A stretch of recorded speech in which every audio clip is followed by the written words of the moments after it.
This is Connor from Four Corners Boxing. Today I'm delighted to be joined by two-time English champion Linus Udofia. How are you today, mate? Yeah, really good, mate. Really good. Thanks for having us on, man. Well, it's a pleasure. So I want to start off going back to the early days. Obviously you were born in Nigeria, you moved to England. Yeah. How did you cope with that transition? Um, yeah, it weren't too bad. To be fair, it weren't too bad. It weren't too bad. It was just the language, the English, the actual language, and the weather that was quite difficult. But other than that, it was good. I came here in like February as well, so it was freezing. But other than that, yeah, no, it was all right. It was just the transition of like speaking a language, understanding accents, and yeah, kind of going from there. Really, that was the biggest transition, really. Of course. And how did boxing come into it then? So I've done sport my whole life, and I've always done like combat sport, like, kickboxing, a little bit of Muay Thai, Taekwondo, Judo, and things like that.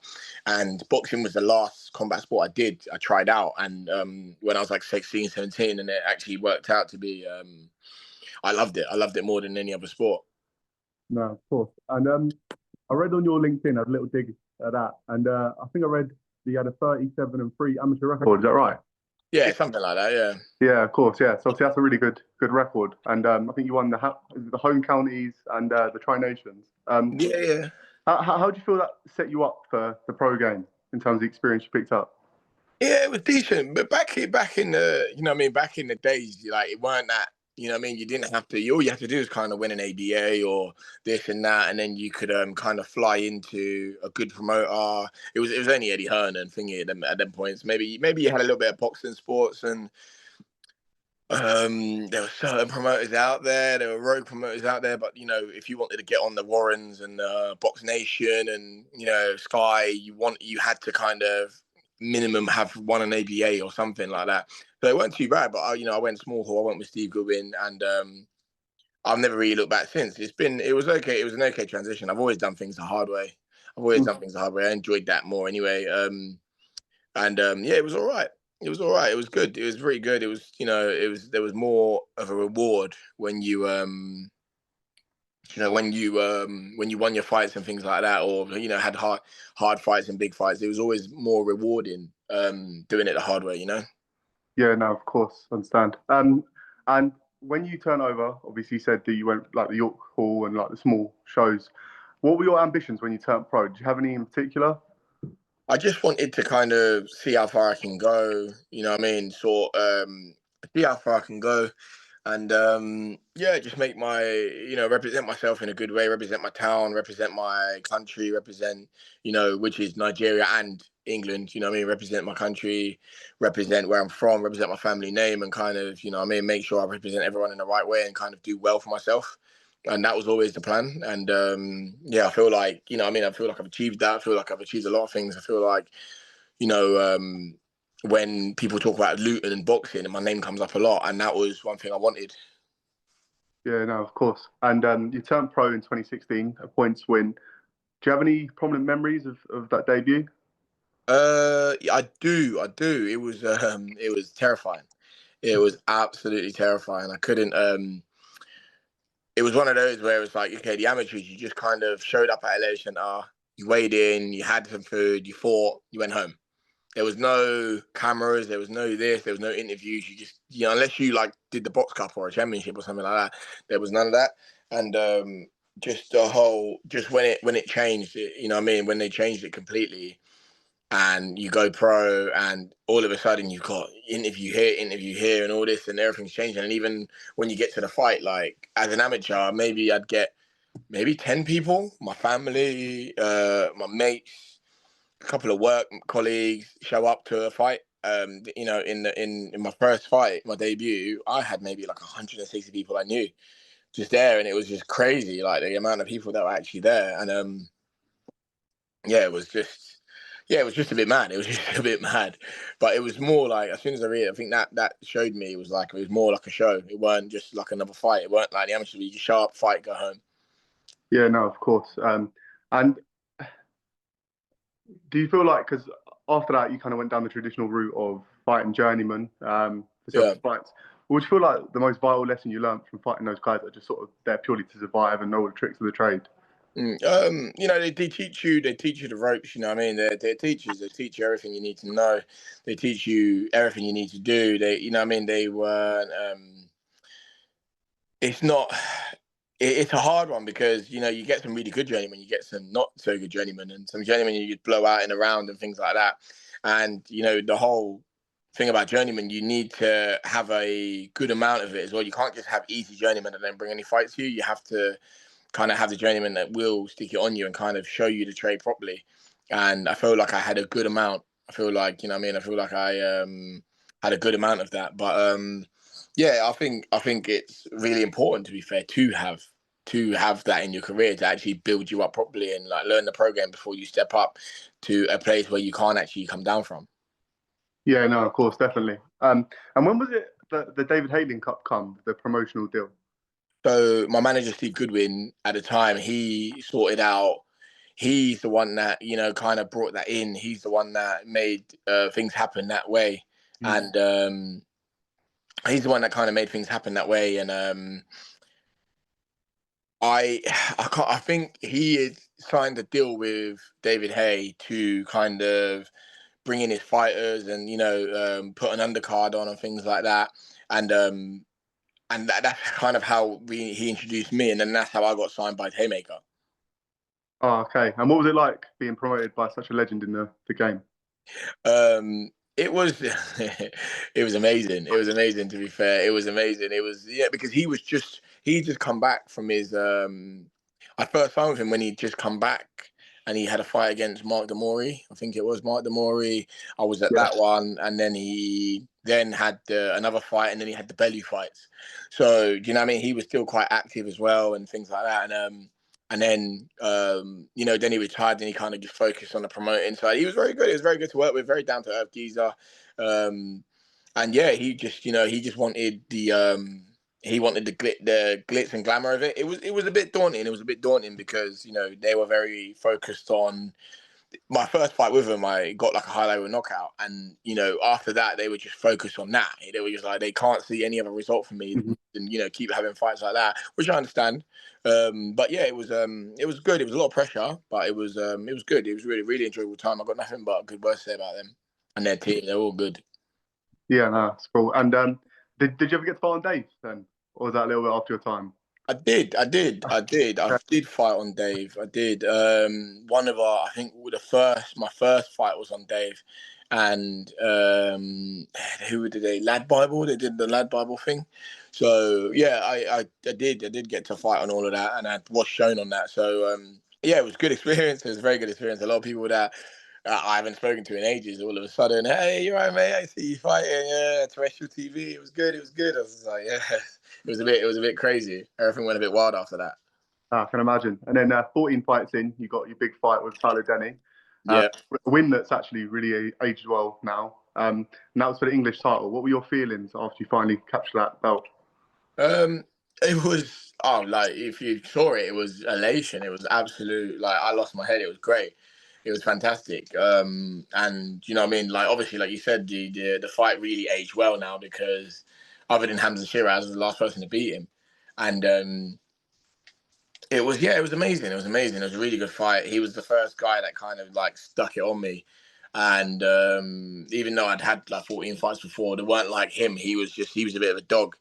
I knew I had the minerals to beat him. I knew I had the tools. I knew I had everything together, and I knew I was just the better fighter. But he was a dog. He was an absolute dog, and he actually, to this day, he's my hardest fight. Yeah, no, definitely. And then after that, you got some real momentum. You then boxed on a Matchroom card against John Harden Jr., which was obviously the first time you kind of got on a real big platform. How were the nerves, or were you sort of settled after your Dave experience and being with Dave? Yeah, I was very settled. I've been settled for a while. I haven't had nerves since my debut. I haven't really had any nerves since my debut.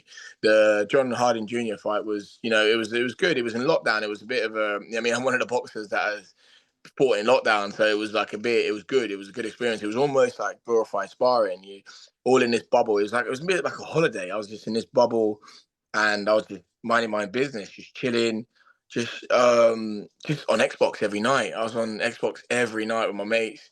just playing Warzone with my mates. And next thing you know, I was fighting. It was a really good experience. It was hard without the crowds. It was difficult without my phone going down. Oh no, you're good, mate.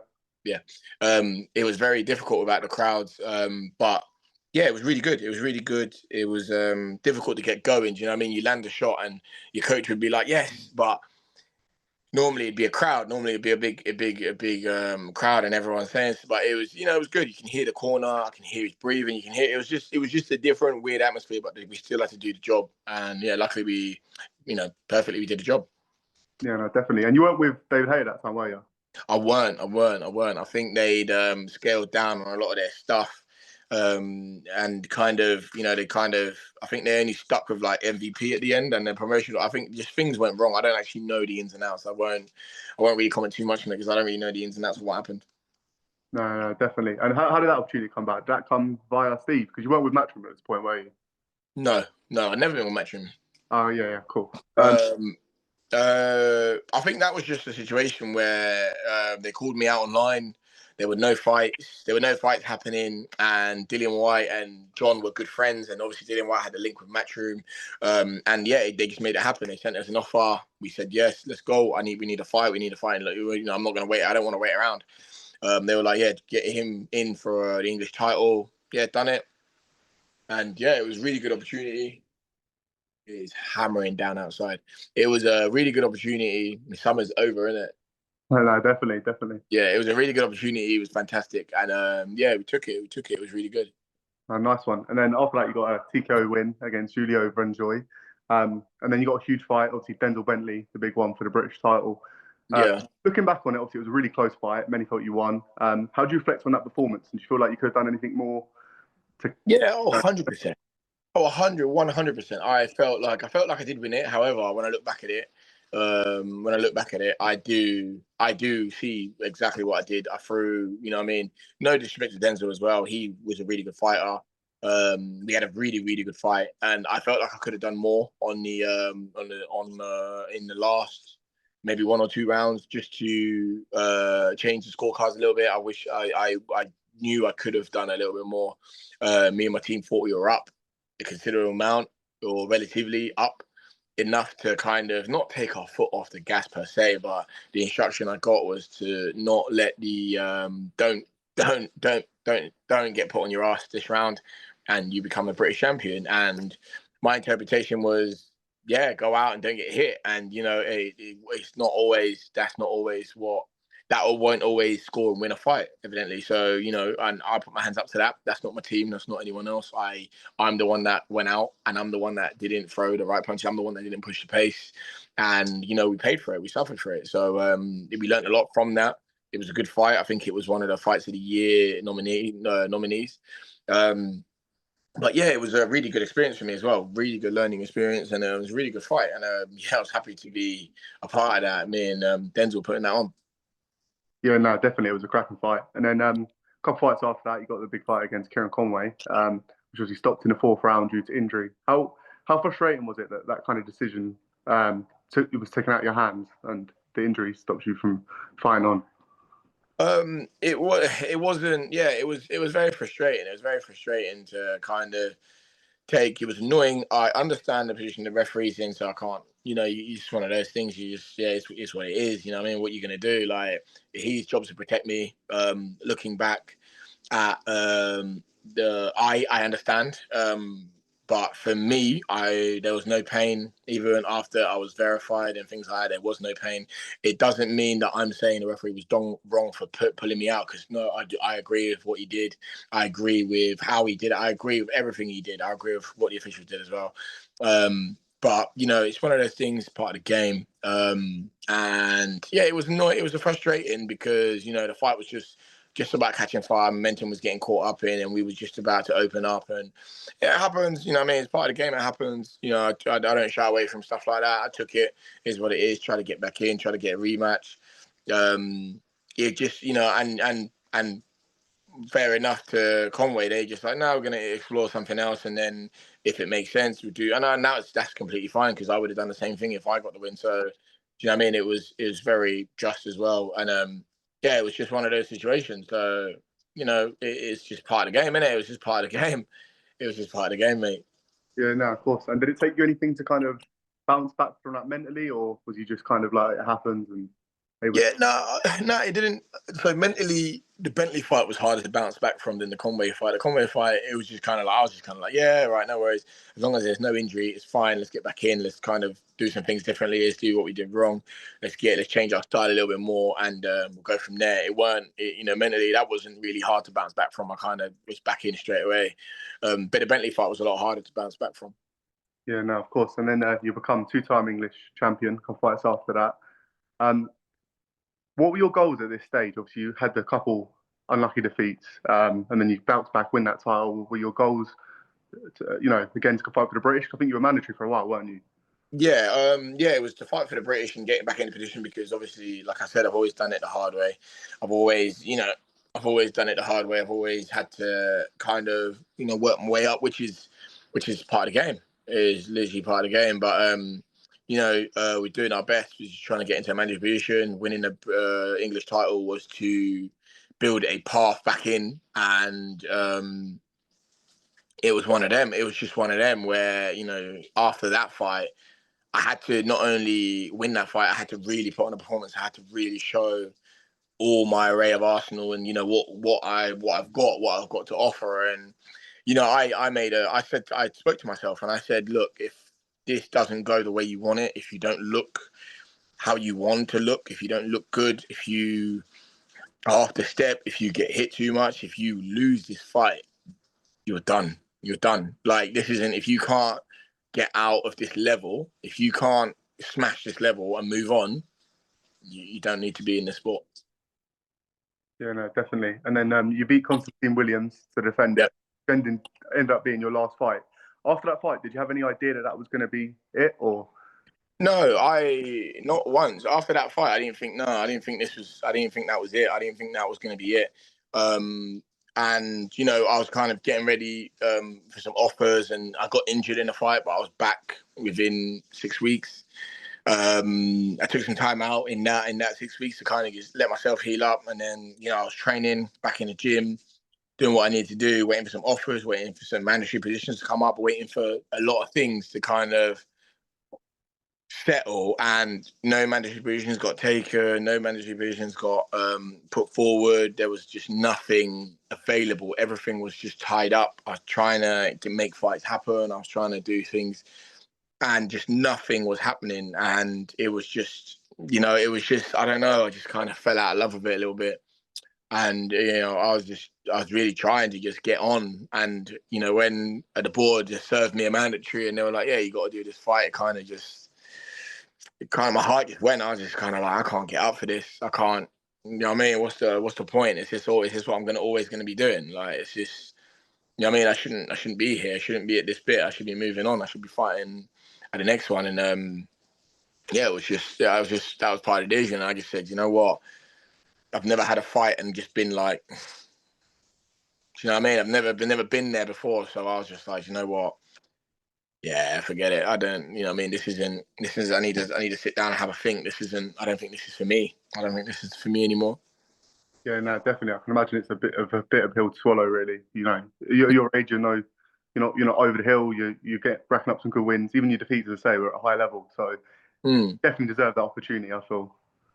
Yeah, don't get me wrong. It's not even like I haven't had the opportunity. I've had a British title shot with Denzel. I had a WBA international, like that would have got me a world ranking title shot with Kieran. And I've had the opportunity. It just hasn't gone my way. And I'm not sitting here saying, "Oh, I deserve this. I deserve this." However, I've worked my way back, and this literally that was the guideline. Work your way back, and then start again. And those opportunities just never rose. So I don't know. It was just really disheartening. It was just really disheartening, and kind of was like, how long do I keep plugging away? How long can I keep plugging away? Do you know what I mean? Yeah, no, definitely, I understand. And obviously, it was only a few weeks ago you retired, so I know it's still quite fresh. But do you have any plans for the future? And is there anything you're working on right now? No, just some things in the background. Just some things, working on some things in the background. Just I'll get there soon. But it's all going to come to light soon anyway. But just working on some bits. Nothing too crazy at the minute, but just working on some bits, working on my own stuff. I'm going to stay in boxing, just not professionally right now. Okay, so your love for the sport was more towards kind of training and fighting, not being involved in sport. Not training. I love training. I love the training. I love my team. I loved Brad, Ellis, Danny, Terry, all the boys, Louis, and I loved all of that. I was always in. I was a student of sport. Anyone that knows me knows I'm a student of sport. It was just the actual professional boxing side, the political side of it. I just, that's not what I want to be involved in. That's not one thing I will that I want to represent. So yeah, I just don't like that side. I'm not in love with that side. However, the training and the actual, punching someone in the face, great. I'm here for it. Yeah, no, of course. And lastly, do you have an assessment of your career looking back? Anything you wish you did, or anything you're glad you did do?